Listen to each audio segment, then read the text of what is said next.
هل أتى على الإنسان حين من الدهر لم يكن شيئا مذكورا إنا خلقنا الإنسان من نطفة أمشاج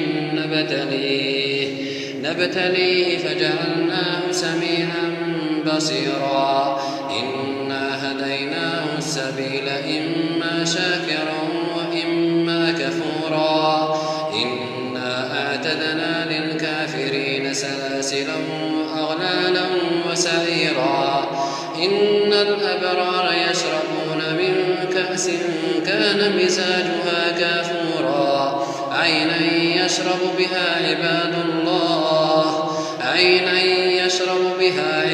الله يفجرونها تفجيرا يوفون بالنذر ويخافون يوما كان شره مستطيرا ويطعمون الطعام على حبه مسكينا ويتيما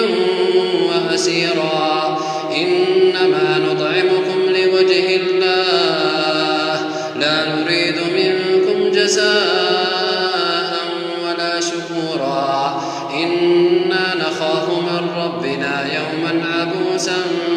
قمطريرا فوقاهم الله شر ذلك اليوم ولقاهم نضرة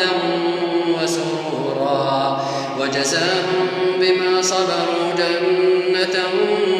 وحريرا متكئين فيها على الأرائك لا يرون فيها شمسا ولا زمهريرا ودانية عليهم ظلالها وذللت قطوفها تذليلا ويطوف عليهم ولدان مخلدون إذا رأيتهم حسبتهم لؤلؤا منثورا وإذا رأيت ثم رأيت نعيما وملكا كبيرا عاليهم ثياب سندس خضر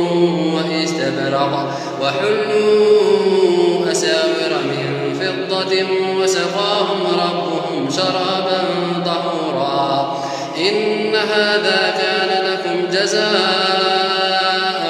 وكان سعيكم مشكورا إنا نحن نزلنا عليك القرآن تنزيلا فاصبر لحكم ربك